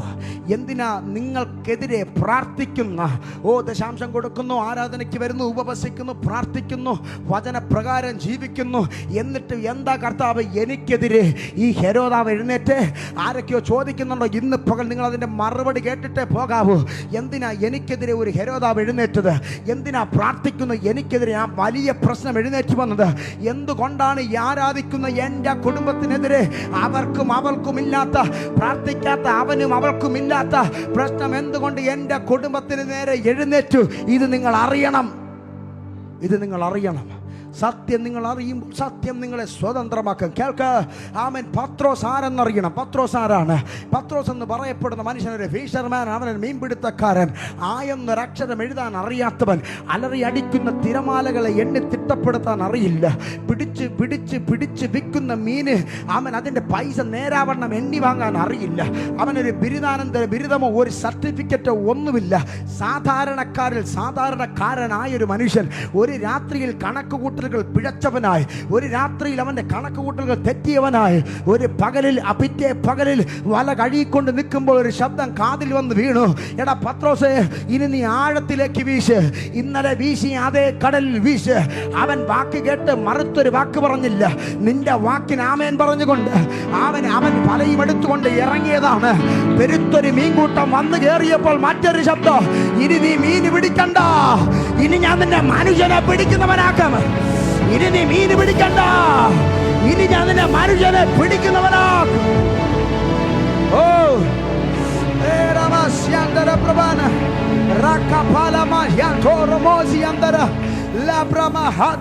പ്രഭാനി ഇതൊക്കെ മനുഷ്യനെ പിടിക്കുന്നവനാക്കുവെന്ന് വാക്ക് കേട്ടവൻ വള്ളവും വിട്ടു വാലയും വിട്ടു. 3.5 വർഷം യേശുവിൻ്റെ കൂടെ നടക്കാൻ തുടങ്ങി. 3.5 വർഷം നടന്നു തുടങ്ങി. ഇത് മാളിക മുറിക്കകത്തുനിന്ന് ഇറങ്ങി വന്നൊരു അസാധാരണ മനുഷ്യനായിട്ട് ഇന്നലകളിൽ യേശുവിനെ തള്ളിപ്പറഞ്ഞ് അകന്നു പോയപ്പോൾ ഇല്ലാത്ത പ്രശ്നം, ഇന്നലെ മീൻ പിടിച്ച് നടന്നപ്പോൾ ഇല്ലാത്ത പ്രശ്നം, ഇതാ ശുശ്രൂഷയ്ക്ക് ഇറങ്ങിയപ്പോൾ വെളിപ്പെട്ട് നിൽക്കുവാണ്. പ്രാർത്ഥിക്കാതെ ഉറങ്ങിയപ്പോൾ പ്രശ്നമില്ലായിരുന്നു. ആരാധിക്കാതിരുന്നപ്പോൾ പ്രശ്നമില്ലായിരുന്നു. ആരൊക്കെയോ പറയുന്നു പള്ളി പോകാനും ആരാധിക്കാനും തുടങ്ങിയപ്പോൾ ഇതാ മരണത്തിന്റെ ഹെരോദാവ് എഴുന്നേറ്റു. എന്തുകൊണ്ട് ഇത് സംഭവിച്ചു? ഞാൻ പറയുന്നു, അവൻ അതെ നിന്നെ ഒരു മഹത്വമാക്കി വെക്കാൻ, നീ ഒരു ചരിത്രമാകേണ്ടതിന് ചില ഹെരോദാവ് എഴുന്നേക്കുന്നത് നല്ലത്. ഒരു തീ ഉണ്ടെങ്കിൽ നീ ഒരു പൊന്നാണ്. ഒരു കുശവൻ ഉണ്ടെങ്കിൽ നീ ഒരു പാത്രമാണ്. യേശുവിന്റെ നാമത്തിൽ ഞാൻ പറയുന്നു, ചില തീകൾ നിന്റെ മാറ്റുകൂട്ടും. നിന്റെ മാറ്റുകൂട്ട് ഈ വഴി ഇടുക്കം ഞെരുക്കമെന്ന് തോന്നാം. എന്നാൽ ഞാൻ പറയുന്നു, വിശ്വാസ ജീവിതത്തിൽ നീ തളർന്നു പോകല്ലേ. ദൈവം നിന്നെ ഉയർത്തും. ഹല്ലേലൂയ. അതുവരെ ഇല്ലാത്ത പ്രശ്നം ഞാൻ നിങ്ങളോട് പറയാം. സാധാരണമായി പ്രസംഗിച്ചാൽ ഒരു പ്രശ്നമില്ല. സാധാരണമായി 4 പേരെയും കൂട്ടി കൈയടിച്ചു പ്രാർത്ഥിച്ചു കൊണ്ടിരുന്നാൽ ഒരു പ്രശ്നമില്ല. പിശാചും കൂടെ വന്നിരുന്ന് ജോയിൻ ചെയ്യും, അവനും കൈയടിക്കും, അവനും അന്യഭാഷ പറയും, മുമ്പിൽ വന്നിരുന്ന് അവനും പ്രാർത്ഥിക്കും. പക്ഷെ ഞാൻ പറയാം, അവൻ എവിടെയാണോ ദൈവ സാന്നിധ്യം ചലിക്കുന്നത് അപ്പോൾ പ്രശ്നം തുടങ്ങും. സാധാരണമായി ജീവിച്ചപ്പോൾ ഒരു പ്രശ്നമില്ല. കല്ലിനും കഞ്ചാവിനും അടിമയായി കൂട്ടുകാർ വിളിച്ചപ്പോൾ അവിടെയും ഇവിടെയും പോയി അവൻ സാധാരണമായി സകല ലോക പാപ ചെയ്തുകൊണ്ടിരുന്നപ്പോൾ ഒരു പ്രശ്നമില്ല. പക്ഷെ വിശുദ്ധിക്ക് വില കൊടുക്കാൻ തുടങ്ങിയപ്പോൾ ആരൊക്കെ പറയും, പോകുന്നു ബെന്തക്കോസ്, നീ നിന്റെ ദൈവം നിനക്ക് എന്തോ തന്നടാന്ന് ചോദിക്കാൻ തുടങ്ങി. അങ്ങനെങ്കിൽ ഞാൻ പറയാ, നീ സേവിക്കുന്ന ദൈവം ആരെന്ന് തെളിയിക്കാനുള്ള സമയം ദൈവത്തിന് എത്തിക്കഴിഞ്ഞു. ഈ മറുകര നീ കടക്കുമ്പോൾ നിന്റെ വാഗ്ദത്തത്തിന്റെ പൂർത്തീകരണം നീ കാണും.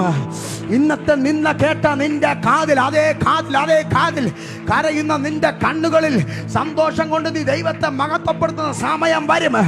യേശുവിന്റെ നാമത്തിൽ അങ്ങനൊരു സമയം വരും. അങ്ങനൊരു സീസൺ വെളിപ്പെടും. നിന്നെ അപമാനിച്ചവരുടെ മുൻപിൽ, നിന്നെ തള്ളിക്കളഞ്ഞവരുടെ മുൻപിൽ നിന്നെ എടുത്തൊരു മുദ്ര മോതിരമാക്കി വെക്കുന്ന ഒരു സീസൺ വരും.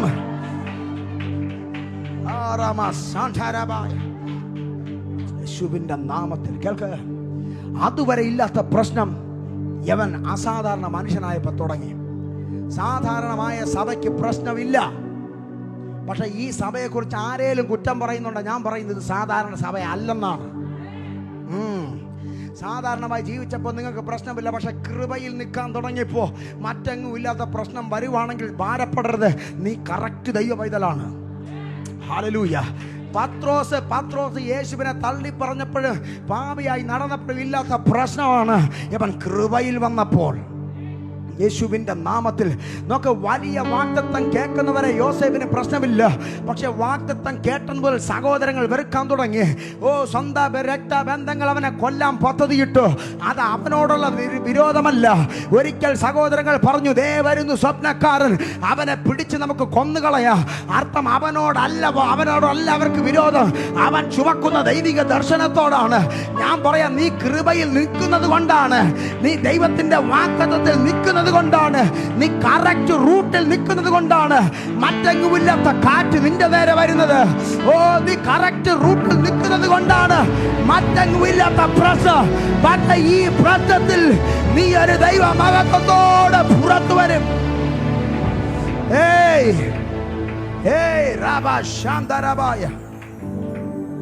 സാധാരണമായി പാടിയ പ്രശ്നമില്ല. പക്ഷെ അഭിഷേകത്തിൽ ഇതുപോലെ പാടിയ പ്രശ്നമാണ്. അഭിഷേകത്തിൽ പാടിയ പ്രശ്നമാണ്.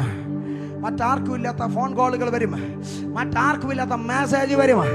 ഇന്നലെ വരെ സാധാരണക്കാരനായി ജോലിയും ചെയ്ത് നടന്നപ്പോൾ പ്രശ്നമില്ല. പക്ഷെ ബൈബിളും വായിച്ച് പ്രാർത്ഥിക്കാൻ തുടങ്ങിയപ്പോൾ പ്രശ്നം. എന്ന് പറഞ്ഞാൽ ആരോ ഫേസ്ബുക്കിൽ വരുന്നു, നമുക്ക് അല്പനേരം സംസാരിക്കാം. ആരോ വാട്സാപ്പിൽ വരുന്നു, നമുക്ക് അല്പനേരം സംസാരിക്കാം. ഓ, ദൈവത്തിൽ നിന്ന് അകറ്റേണ്ട ചില ദലീലമാരും എഴുന്നേൽപ്പിക്കപ്പെടുമ്പോൾ ഞാൻ പറയുന്നു, നിന്റെ വാഗ്ദത്തം ദൈവം തന്ന വിഷനും മറന്നു പോകരുത്. സാധാരണമായി നിൽക്കുന്നവർക്ക് ഈ പ്രശ്നമില്ല, കൃപയിൽ നിന്നാൽ വരും. യോസേഫിനെ കുറിച്ച് വേദപുസ്തകം പറയുന്നു, പൊട്ടക്കിണറിന്റെ ആഴത്തിൽ പൊട്ടി തകർന്നു പോകാൻ അനുവദിക്കാത്ത ദൈവം ഇതാ അവനെ എടുത്തുയർത്തുകയാണ്. അവൻ അവിടെ നിന്ന് പോത്തിഫറിന്റെ വീട്ടിലേക്ക് പോകുമ്പോൾ അങ്ങോട്ട് പോയിട്ടല്ല, ഇങ്ങോട്ട് പോത്തിഫറിന്റെ ഭാര്യ വരുന്നു. ഇവനൊരു കാര്യമറിയാ, എൻ്റെ വസ്ത്രം, എൻ്റെ അപ്പൻ എനിക്ക് തന്ന വസ്ത്രം എൻ്റെ സഹോദരന്മാർ കീറി. അടിമ ചന്തയിൽ ഞാൻ വിവസ്ത്രനായി നിൽക്കേണ്ടി വന്നു. ഇതാ പോത്തിഫറിന്റെ വീട്ടിൽ കാര്യസ്ഥന്റെ വസ്ത്രം ധരിച്ച് നിൽക്കുമ്പോൾ ഒരു പിടി വസ്ത്രത്തിൽ വീണ്. എനിക്ക് ഈ വസ്ത്രമല്ല വലുത്, എനിക്ക് എന്നോട് ദൈവം പറഞ്ഞ വാഗ്ദത്തമാണ് വലുതെന്ന് കണ്ടവൻ ആ വസ്ത്രം ഊരിയെറിഞ്ഞ് ഓടിയപ്പോൾ സ്വർഗത്തിലെ ടൈലറി ഷോപ്പിൽ രാജകീയ വസ്ത്രം തുന്നിക്കുന്ന ദൂതന്മാർ. ഞാൻ പറയുന്നു, കൃപയിൽ നിൽക്കാൻ പറ്റുമോ? കൃപയിൽ നിൽക്കാൻ പറ്റുമോ? നിന്റെ കണ്ണിനെ ക്രൂശിക്കാൻ പറ്റുമോ? നിന്റെ കൈകളെ ദൈവത്തിന് കൊടുക്കാൻ പറ്റുമോ? യേശുവിന്റെ നാമത്തിൽ. കൊലോസ്യ ലേഖനം പറയുന്നു, പിശാചിന് ആയുധമില്ല, അവൻ സകല ആയുധത്തെയും ആയുധവർഗം വെപ്പിച്ചു. അവനെ പരസ്യ കാശിയാക്കി മാറ്റി. ആയുധമില്ലാത്തവന് ആയുധം കൊടുക്കുന്നത് നമ്മളാണ്. എൻ്റെ കണ്ണിനെ പിശാചിന് കൊടുത്താൽ എൻ്റെ കണ്ണ് പിശാച് ഉപയോഗിക്കും. എൻ്റെ നാവിനെ പിശാചിന് കൊടുത്താൽ എൻ്റെ നാവിനെയും കാതിനെയും കായേയും കാലിനെയൊക്കെ പിശാച് ഉപയോഗിക്കും. പക്ഷെ എൻ്റെ ഇന്ദ്രിയങ്ങളെ ദൈവത്തിന് കൊടുത്താൽ അത് ആയിരങ്ങൾക്ക് അനുഗ്രഹമായി ദൈവം ഉപയോഗിക്കുക. യേശുവിൻ്റെ നാമത്തിൽ ഞാൻ പറയുന്നു, ദൈവത്തിന് എൻ്റെ ഇന്ദ്രിയങ്ങളെ കൊടുക്ക, ദൈവത്തിന് എന്നെ എറിഞ്ഞു കൊടുക്ക, നിന്നെ ദൈവത്തിന് കൊടുക്ക. ദൈവം നിന്നെ പണിയട്ടെ.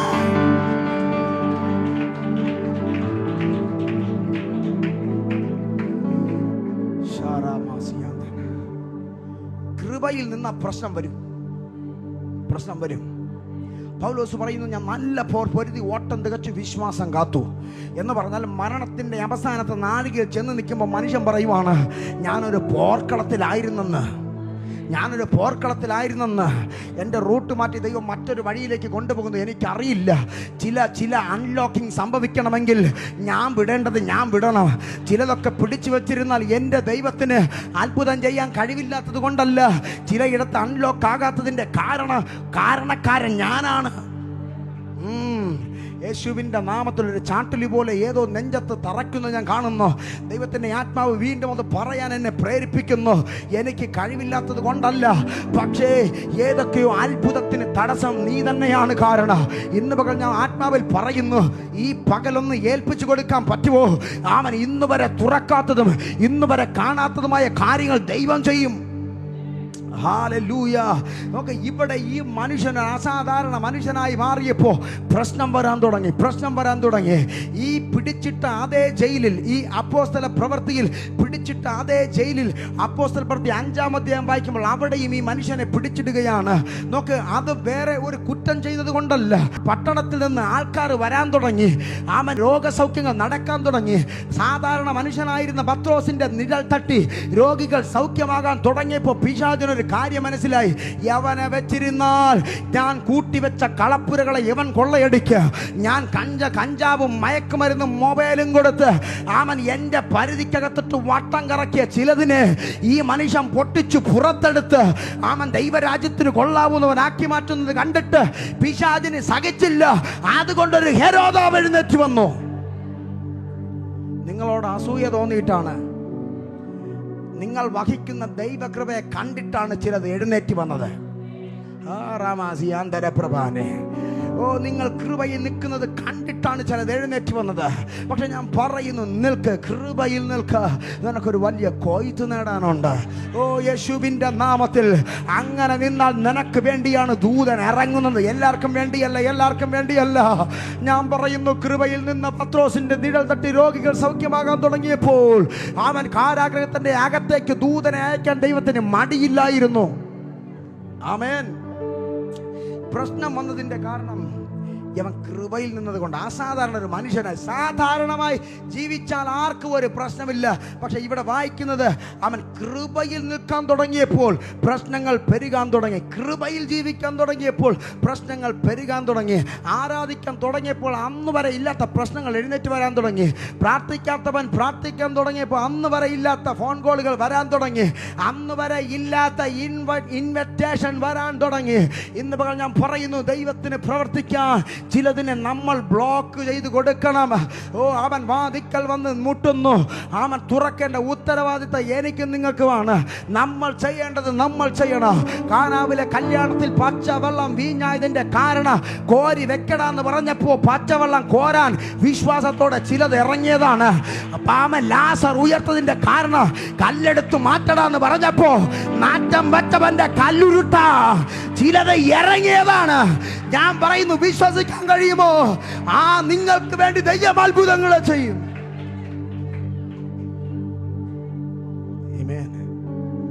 നിയോഗമുള്ളവന്റെ ആയുസ് തീരാതെ അവൻ ചാകത്തില്ല.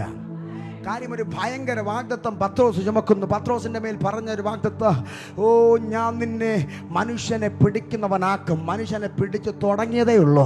ഒറ്റ പ്രസംഗത്തിൽ 3000 രക്ഷിക്കപ്പെട്ട് സഭയിലേക്ക് കയറി. പിശാചിന് മനസ്സിലായി, ഇങ്ങനെ പോയാൽ അടുത്ത പ്രസംഗത്തിൽ 5000 പിടിക്കും, അങ്ങനെ പോയാൽ അടുത്ത പ്രസംഗം 10000 പിടിക്കും. അവൻ ആത്മാവിൽ മാത്രമല്ല, അവൻ ശുശ്രൂഷ കാര്യത്തിൽ മാത്രമല്ല ഞാനത് പറയുന്നേ. അവൻ ഒരുത്തൻ്റെ കുടുംബം തകർന്ന് തരിപ്പണമായി കിടന്നു. അവനെ ദൈവം അനുഗ്രഹിച്ച് അവൻ്റെ മക്കളെ ഒരുത്തനെ ഒരു രാജ്യത്തിലേക്ക് വിട്ടു. പിശാചിന് മനസ്സിലായി, അടുത്തവനും പറക്കാൻ പോകുന്നു. ഏതൊക്കെയോ കുപ്പയിൽ കിടന്ന് ചിലതിനെ ഒരുത്തനെ എടുത്ത് ദൈവം മാണിക്യമാക്കി നല്ല പൊസിഷനിൽ ഇരുത്തി. അപ്പോൾ പിശാചിന് മനസ്സിലായി, അവൻ്റെ അടുത്ത തലമുറയും ഉയരാൻ തുടങ്ങുക. ഇത് കണ്ടിട്ടാണ് ചില പ്രശ്നം എഴുന്നേറ്റ് വന്നത്. ഞാൻ പറയുന്നു, പൊസിഷനിൽ തുടരണമോ അടുത്ത ലെവലിൽ കയറണമോ ചിലതിനോട് എതിർത്ത് നിൽക്ക്. പിശാചിന്റെ തന്ത്രങ്ങൾ നിങ്ങൾ അറിയാത്തവരല്ലോ. എന്നാൽ ഈ ഹെരോദാവിന് ഒരബദ്ധം പറ്റി. എന്താ അബദ്ധം എന്നറിയാമോ? പത്രോസിനെ പിടിച്ച സമയം അത്ര നല്ലതല്ലായിരുന്നു. ഹെരോദാവിന് അത്ര നല്ലതല്ലായിരുന്നു. കാര്യം അന്ന് പുളിപ്പില്ലാത്ത അപ്പത്തിൻ്റെ പെരുന്നാൾ നടക്കുന്ന, പെസക നടക്കുന്ന സമയമാണ്. ഈ പെസക എന്ന് പറഞ്ഞാൽ നിങ്ങൾക്ക് എന്താണെന്നറിയാമോ? പെസക എന്തെന്നറിയണമെങ്കിൽ പഴയ നിയമത്തിൽ പുറപ്പാടിലേക്ക് പോകണം. പുറപ്പാടിൽ പോയാൽ നമുക്ക് പെസക എന്തെന്നറിയാം. പെസക എന്ന് പറഞ്ഞാൽ മരണത്തിൽ നിന്നുള്ള വീണ്ടെടുപ്പിനെയാണ് പെസക എന്ന് പറയുന്നത്. മരണത്തിൻ്റെ നീക്കുപോക്കാണ് പെസക എന്ന് പറയുന്നത്. അവൻ ഹെരോദാവ് പിടിച്ചത് കൊല്ലാനായിരുന്നു. ഹെരോദാവ് പിടിച്ചത് അവന്റെ തലയെ വെട്ടി യാക്കോബിനെ പോലെ കൊല്ലാനായിരുന്നു. പക്ഷെ വേദപുസ്തകം പറയുന്നു, പിടിച്ച സമയം പെസകയുടെ സമയമായിരുന്നു.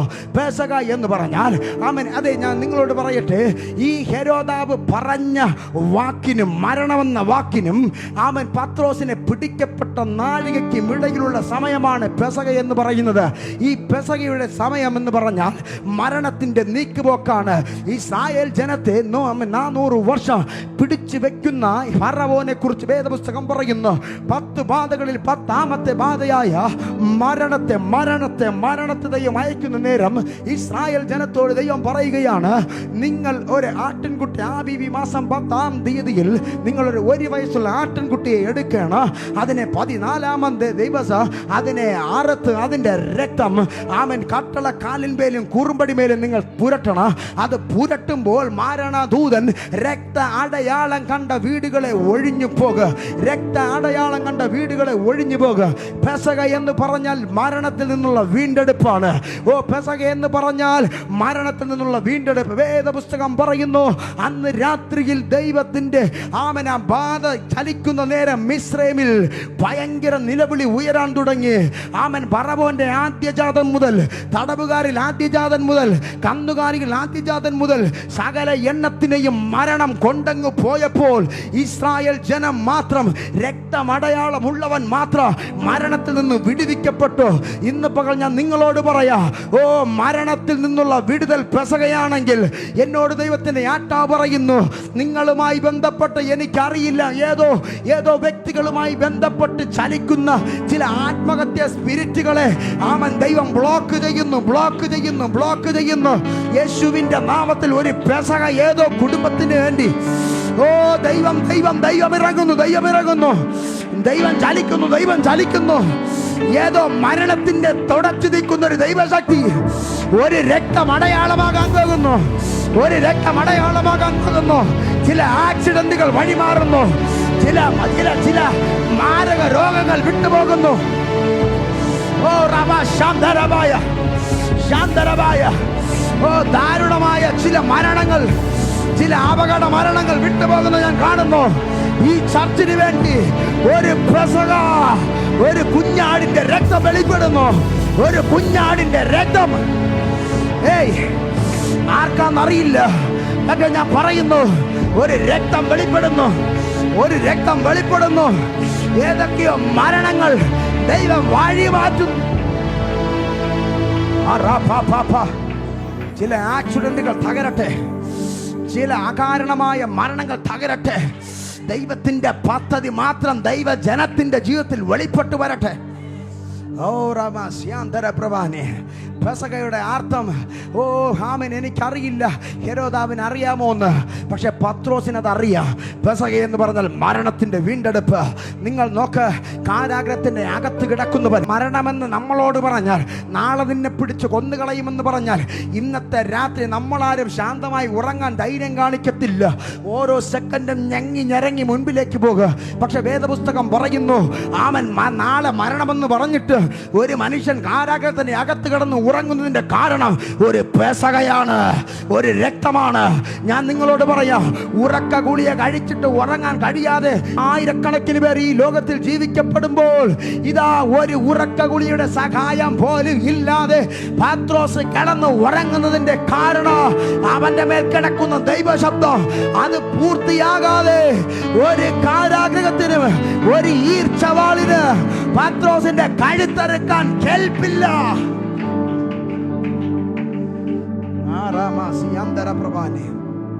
എന്താണ് സമാധാനം? ചോദിക്ക് പത്രോസേ, എവിടെ നിന്നാണ് നിനക്ക് സമാധാനം കിട്ടിയേ? കൊല്ലുവെന്ന് പറഞ്ഞിട്ട് കിടന്നുറങ്ങുന്നു. ഓ റബ, ഇത് ദൈവമക്കളുടെ പ്രത്യേകതയാണ്. ഇത് നല്ലൊരു ദൈവമക്കളുടെ പ്രത്യേകതയാണ്. നാളെ നിന്റെ വീട് ജപ്തി ചെയ്യും, ഞങ്ങളുടെ ബാങ്കുകാർ മുഴുവനായി അങ്ങോട്ട് വരാൻ പോവുകയാണ്. എന്നാൽ ആരാധിക്കുന്നവൻ ചിരിച്ചുകൊണ്ട് നിൽക്കുന്നു. പള്ളിയിൽ വന്നപ്പോൾ അവൻ്റെ കോടിക്കണക്കിന് രൂപ കടമുള്ളവൻ്റെ മുഖത്ത് അങ്ങനെ ഒരു കടക്കാരനാണോ എന്ന് പോലും അറിയാൻ കഴിയുന്നില്ല. 100 രൂപ കടമുള്ളവൻ നാളെ എന്ത് ചെയ്യുമെന്ന് പറഞ്ഞ് അലയുമ്പോൾ അവൻ കോടിക്കണക്കിന് അങ്ങനെയുള്ളവരെ എനിക്കറിയാം. ഓ, അവൻ പള്ളിയിൽ വന്ന് ആരാധിക്കുന്നത് കണ്ടാൽ, ചിരിക്കുന്നത് കണ്ടാൽ അവനൊരു കടക്കാരനെന്ന് പറയാനേ പറ്റത്തില്ല. അത്രമാത്രം സന്തോഷം. ചോദിക്ക്, എവിടെ നിന്ന് കിട്ടി ഈ സമാധാനം? അവൻ പറയും, അവസാനത്തെ സെക്കൻഡ്, നാളെയല്ലേ പറഞ്ഞത്, അവസാനത്തെ സെക്കൻഡ് സൂചി തിരിയുന്നതിനിടയിൽ എന്റെ ദൈവം ദൂതനെ അയക്കും. ആർക്കറിയാത്ത വഴികൾ നിനക്ക് തുറക്കും, ആരും കാണാത്ത വാതിൽ നിനക്ക് തുറക്കും. ആർക്കും ഇല്ലാത്തതുപോലെ നിനക്ക് വേണ്ടി ദൈവം വിടുതലുകളെ അയക്കും. യേശുവിന്റെ നാമത്തിൽ റിസീവ്, റിസീവ്, റിസീവ്. അങ്ങനെ ചിലത്, അങ്ങനെ ചിലത്, അങ്ങനെ ചിലത് നിന്റെ കുടുംബത്തിൽ, നിന്റെ മക്കൾക്ക് വേണ്ടി, നിന്റെ തലമുറയ്ക്ക് വേണ്ടി ദൈവം അയക്കുകയാണ്. ഓ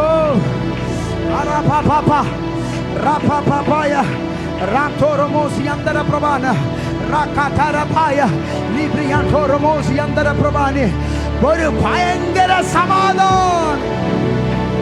നീ ശാന്തമായിരിക്കെ, ദൈവം പ്രവർത്തിക്കും.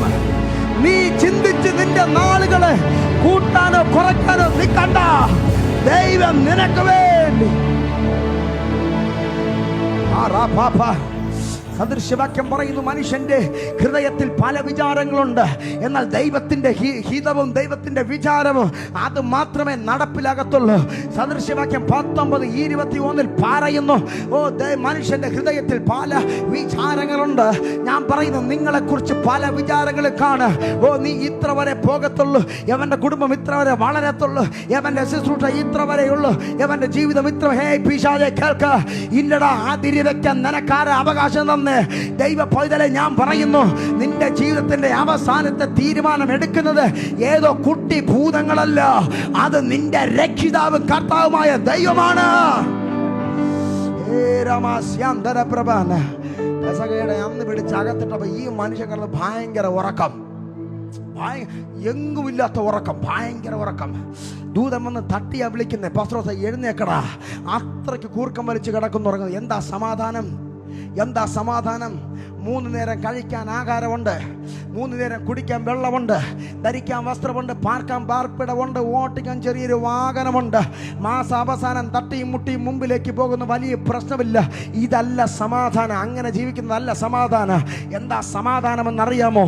ഇപ്പം നിന്നെ മുക്കിക്കളയുമെന്ന് പറഞ്ഞ് അലറി അടിക്കുന്ന തിരമാലകൾ നിന്റെ ജീവിത പടകിന് നേരെ എഴുന്നേറ്റ് വരുമ്പോൾ, ഓ നിന്നെ അപ്പുറം കാണിക്കത്തില്ലെന്ന് പറഞ്ഞ് എരിഹോമിന്റെ മതിലുകൾ ഉയർന്നു വരുമ്പോൾ, നിന്നെ ഇപ്പോ തടഞ്ഞ് ഞാൻ ഇവിടെ നിർത്ത, നിന്റെ വാഗ്ദത്തത്തിൽ നിന്നെ പ്രവേശിപ്പിക്കത്തില്ലെന്ന് പറഞ്ഞ് മരണ യോർദാൻ അതിന്റെ സകല ശക്തിയോട് മരണത്തിന്റെ താണ്ഡവ നൃത്തം ചവിട്ടുമ്പോൾ, അതിന്റെ നടുവിൽ നിന്നിട്ട് എൻ്റെ ദൈവം എനിക്കുണ്ടെന്ന്, എൻ്റെ ദൈവം ഉറങ്ങാത്തവനായി മയങ്ങാത്തവനായി എൻ്റെ കൂടെ ഉണ്ട്, ഞാൻ ഉറങ്ങും.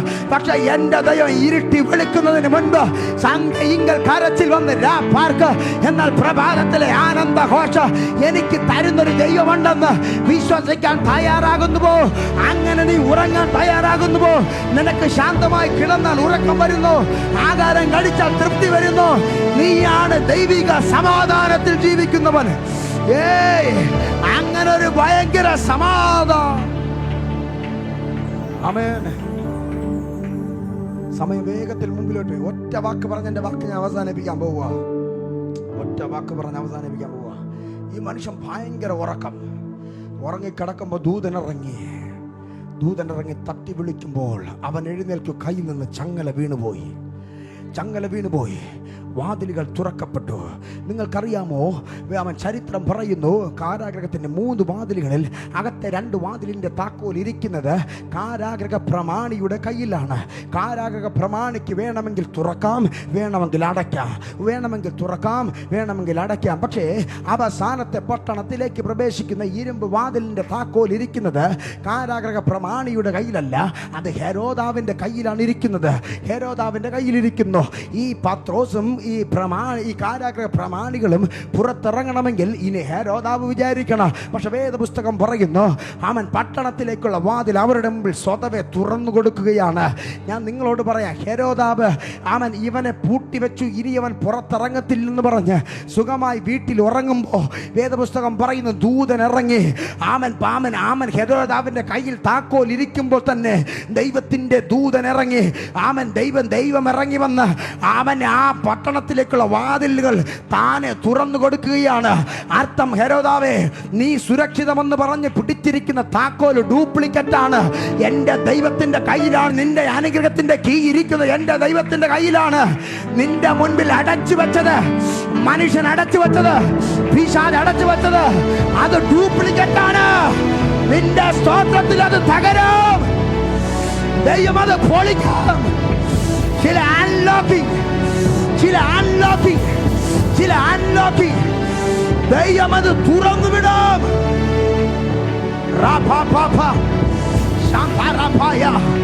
ചില ഡ്യൂപ്ലിക്കേറ്റുകൾ കൊണ്ട് നിന്നെ ചിലത് പേടിപ്പിച്ചെങ്കിൽ നീ പേടിക്കരുത്. നിന്റെ അനുഗ്രഹത്തിന്റെ കീ ഇരിക്കുന്നത് എന്റെ ദൈവത്തിന്റെ കയ്യിലാണ്.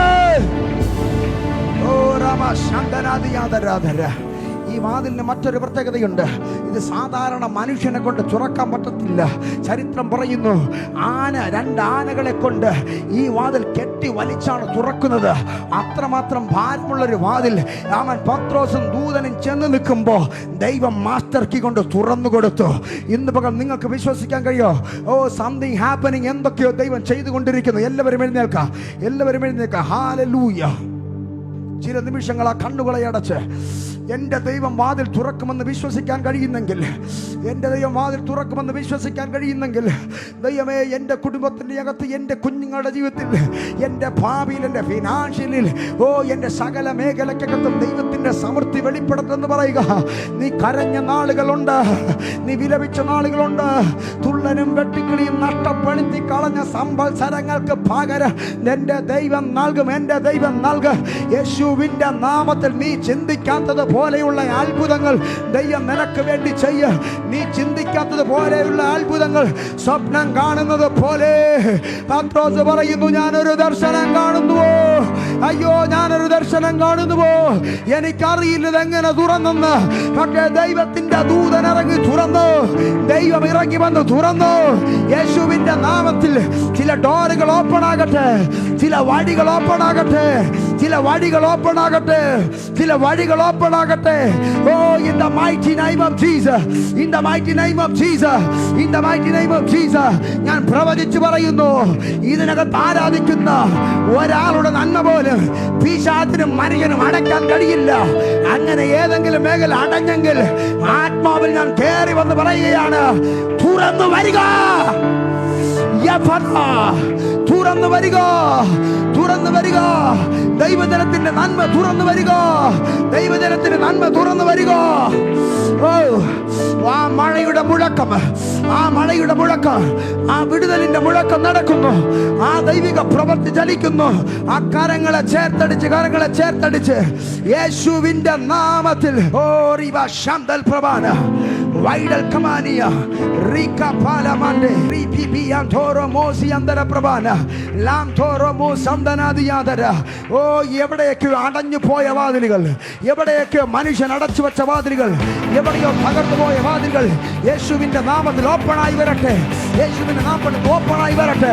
ഇന്ന് പകൽ അൺലോക്കിംഗ്, ഇന്ന് പകൽ അൺലോക്കിംഗ്, ഇന്ന് പകൽ അൺലോക്കിംഗ്. ശത്രു ഒരു വഴിയായി വര, ഇന്ന് പകൽ 7 വഴിയായി, 7 വഴിയായി. തുറന്നിടുമേ വാതിൽ, തുറന്നിടുമേ എനിക്കായി വാതിൽ, തുറന്നിടുമേ. അടച്ചിടുമേ വാതിൽ, അടച്ചിടുമേ വൈദികൻ വാതിൽ, അടച്ചിടുമേ. തുറന്നിടുമേ വാതിൽ, തുറന്നിടുമേ എനിക്കായി. അടച്ചിടുമേ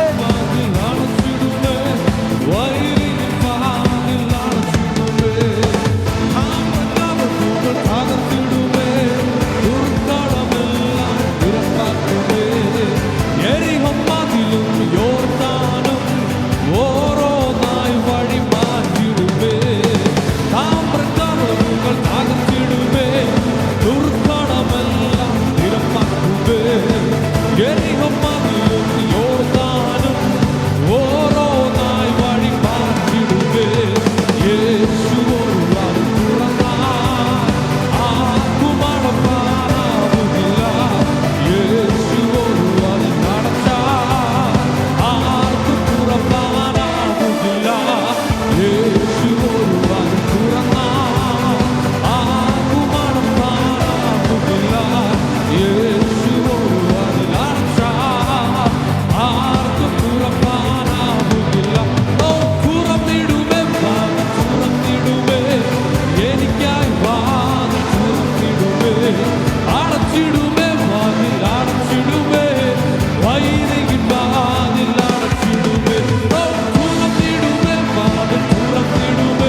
Hey,